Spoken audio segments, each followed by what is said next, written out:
उत्तर प्रदेश के परिषदीय प्राथमिक विद्यालयों में 11,508 और ग्रामीण क्षेत्रों के लगभग 40,000 पदों की बात हो रही है।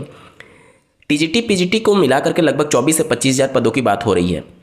उच्च शिक्षा विभाग में भी असिस्टेंट प्रोफेसर के पदों पर भर्ती की बात हो रही है। लेकिन एक वर्ग जो कि 6 से 8 वाला यानी अपर प्राइमरी का वर्ग है, उसमें शिक्षक भर्ती की बात नहीं हो रही है। क्या अपर प्राइमरी में शिक्षक भर्ती का विज्ञापन जारी किया जाएगा उत्तर प्रदेश शिक्षा सेवा चयन आयोग के माध्यम से? उत्तर प्रदेश में राज्य सरकार के द्वारा अपर प्राइमरी का टेट भी आयोजित किया जाता है और सेंटर लेवल पर भी अपर प्राइमरी का टेट आयोजित किया जाता है। उत्तर प्रदेश से सटे बिहार राज्य में जितनी भी टीआरई हुई है उसमें अपर प्राइमरी की भी वैकेंसी देखने को मिली है और अन्य राज्यों में भी अपर प्राइमरी की वैकेंसी आती है। उत्तर प्रदेश में अंतिम बार 2013 में गणित और विज्ञान विषय के लिए 29,334 पदों पर अपर प्राइमरी का वैकेंसी देखने को मिला था। 13 साल हो चुके हैं, अभी तक अपर प्राइमरी में कोई भी वैकेंसी नहीं आई है। तो क्या इस बार प्रबल संभावना बन रही है अपर प्राइमरी में वैकेंसी की? इस बारे में डिटेल में बात करेंगे। बहुत इंपॉर्टेंट वीडियो होगा। अगर आप अभी बीएड हैं या फिर अपर प्राइमरी की टीचर भर्ती का वेट कर रहे हैं और डीएलएड कैंडिडेट हैं। नमस्कार दोस्तों, मेरा नाम है नीरज, आप देख रहे हैं कैरियर बिट यूट्यूब चैनल। अगर आप इस चैनल पर पहली बार विजिट कर रहे हैं तो इसको सब्सक्राइब करते हुए बेल आइकन को प्रेस करना ना भूलें। अपर प्राइमरी के लिए 2 तरह के विद्यालय होते हैं उत्तर प्रदेश में। एक तो शासकीय विद्यालय जिसे आप परिषदीय उच्च प्राथमिक विद्यालय के तौर पर जानते हैं। वो विद्यालय जो होते हैं वो आच्छादित होते हैं आरटी एक्ट 2009 के अंतर्गत। आरटी एक्ट के अंतर्गत 6 से लेकर के 14 साल के बच्चों के लिए मुफ्त एवं अनिवार्य शिक्षा की व्यवस्था की गई है और उसी के अंतर्गत राज्य सरकार के अधीन अपर प्राइमरी के सरकारी विद्यालय होते हैं। दूसरे वो विद्यालय होते हैं जहां पर दूर दराज के इलाकों में सरकारी विद्यालयों की उपलब्धता नहीं होती है और प्राइवेट इंफ्रास्ट्रक्चर को सरकार रन कर रही होती है और वहां पर टीचर की हायरिंग करती है, जिसे हम लोग एडेड विद्यालय के नाम से जानते हैं, जिसे आप आम बोलचाल की भाषा में अर्ध सरकारी विद्यालय भी बोल देते हैं, जिसे अशासकीय सहायता प्राप्त उच्च प्राथमिक विद्यालय बोला जाता है। अभी हाल फिलहाल में 2021-22 में जो एडेड विद्यालयों में भर्ती आई थी वो अशासकीय सहायता प्राप्त एडेड विद्यालयों की ही भर्ती थी, अपर प्राइमरी की। ठीक है, तो इन 2 विद्यालयों में ही भर्ती हो सकती है। अब जहां तक बात है एडेड विद्यालयों की, तो वहां पर भर्ती आने की संभावना रहेगी।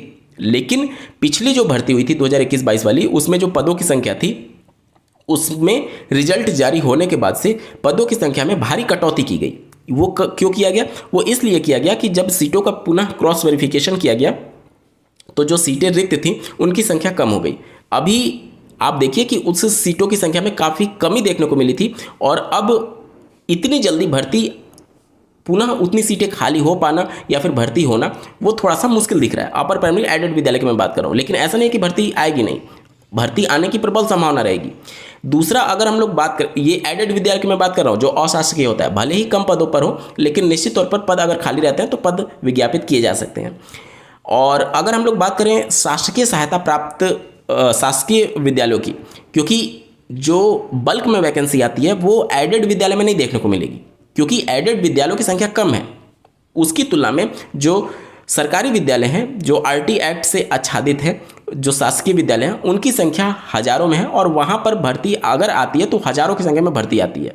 लेकिन 2013 के बाद से कोई भी भर्ती नहीं आई। इसके पीछे का जो रीजन है, जो नियमावली है उसमें परिवर्तन कर दिया गया है। पहले नियमावली ये थी कि जितनी भी सीटें रिक्त होंगी उसका 50% जो होगा वो प्रमोशन से भरा जाएगा और 50% सीटें जो होंगी वो डायरेक्ट रिक्रूटमेंट के तहत भरी जाएंगी। डायरेक्ट रिक्रूटमेंट में एनसीईटी की गाइडलाइन के हिसाब से बीएड अभ्यर्थी भी एलिजिबल है अपर प्राइमरी वैकेंसी के लिए और डीएलएड कैंडिडेट जो कि ग्रेजुएशन प्लस डीएलएड है वो भी एलिजिबल है।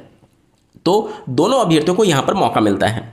लेकिन अब उत्तर प्रदेश की जो नियमावली है उसमें परिवर्तन कर दिया गया और परिवर्तन करके ये कर दिया गया है कि जो पहले 50-50% सीटें भरी जाती थी प्रमोशन से और डायरेक्ट रिक्रूटमेंट से, उसको खत्म करके 100% सीटों को केवल और केवल प्रमोशन से भरे जाने का प्रावधान कर दिया गया है। इसका मतलब डायरेक्ट रिक्रूटमेंट के रास्ते पूरी तरीके से बंद हो चुके हैं उत्तर प्रदेश में।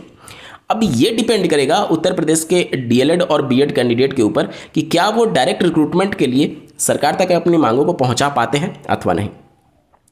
जब तक नियमावली में परिवर्तन नहीं होगा तब तक इस भर्ती के लिए रास्ते नहीं खुलेंगे और नियमावली अभी भी एग्जिस्ट कर रही है जिसमें 100% जो सीटें भरे जाने का प्रावधान है वो केवल और केवल प्रमोशन से भरे जाने का प्रावधान है। बहुत सारे लोगों के मन में प्रश्न आता होगा कि क्या अपर प्राइमरी में वैकेंसी खाली नहीं है? बिल्कुल खाली है। वो प्रमोशन कई बार काफ़ी लंबे समय से उत्तर प्रदेश में लटका भी हुआ है, वहाँ पर टीचर नहीं है। बावजूद इसके चूँकि प्रावधान ऐसा कर दिया गया कि 100% सीटों को प्रमोशन से ही भरा जाएगा। अब हाँ, दो चीज़ें और हो सकती हैं, इसके बारे में आपको समझना होगा। जैसे मान लेते हैं कि प्रमोशन कौन पाएगा, जो डीएलएड कैंडिडेट प्राइमरी में गए होंगे, जब सारी क्राइटेरिया वो फुलफिल करते हैं उसके बाद ही उनका प्रमोशन होता है। लेकिन प्रमोशन भी ऐसे आंख बंद करके नहीं हो सकता। प्रमोशन के लिए आपके पास अपर प्राइमरी का टेट क्वालिफाई होना चाहिए। दूसरा, प्रमोशन के लिए ये शर्त है कि जिस विषय के आप शिक्षक बनना चाहते हैं, अपर प्राइमरी में प्रमोशन करके जाएंगे, वो विषय से आपका ग्रेजुएशन होना चाहिए और साथ ही साथ जितनी भी सब्जेक्ट कॉम्बिनेशन से रिलेटेड कंडीशंस हैं उन सबको आपको फुलफिल करना चाहिए। अगर जेन्युइन कैंडिडेट नहीं मिल पाते हैं या फिर प्रमोशंस होने के बावजूद भी सीटें खाली रह जाती हैं और राज्य सरकार को अगर महसूस हुआ कि प्रमोशन से भी पद नहीं भर पा रहे हैं और अभ्यर्थियों को पढ़ाने के लिए टीचर अवेलेबल नहीं है, उस कंडीशन में राज्य सरकार अगर नियमावली में परिवर्तन करती है तब जाकर के उम्मीद जगेगी। अन्यथा की कंडीशन में अपर प्राइमरी में भर्ती की कोई भी उम्मीद दूर दूर तक नहीं दिख रही है। और पिछले 13 वर्षों से भर्ती का विज्ञापन जारी न होने के पीछे का रीजन ही ये है कि नियमावली में परिवर्तन कर दिया गया है। ठीक है, अंतिम बार 29,000 पदों पर अपर प्राइमरी में गणित और विज्ञान विषयों के शिक्षक भर्ती का विज्ञापन 2013 में जारी हुआ था और उसके बाद से आज तक भर्ती का विज्ञापन जारी नहीं हुआ। ठीक है, इसके पीछे का यही रीजन है कि नियमावली बदल चुकी है। तो जब तक आप अपनी मांगों को लेकर के आवाज़ नहीं उठाएंगे नियमावली में परिवर्तन करने के लिए, तब तक सरकारें भी सोई रहती हैं। उन्हें क्या मतलब है, उन्हें तो प्रमोशन से कैंडिडेट मिल ही जाएंगे, आज नहीं तो कल मिल ही जाएंगे।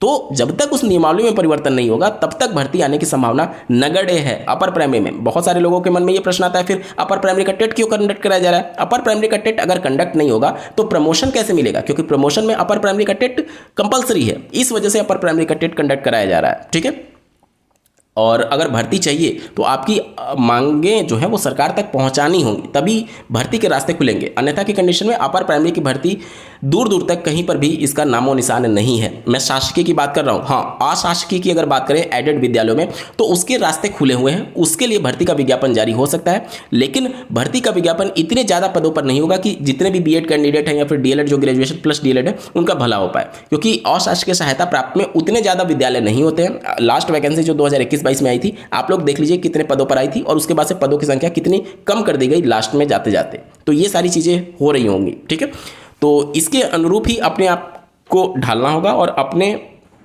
लिए अगर आपको भर्ती चाहिए तो आवाज़ खुद को ही उठानी पड़ेगी। इसके अलावा कोई दूसरा रास्ता नहीं है। अपर प्राइमरी के शिक्षक भर्ती के रास्ते पूरी तरीके से बंद कर दिए गए हैं। ठीक है, ऐसे ही महत्वपूर्ण अपडेट के लिए इस चैनल को सब्सक्राइब करना ना भूलें। इस वीडियो को देखने के लिए आपका बहुत बहुत धन्यवाद। भगवान करे आपका दिन शुभ हो।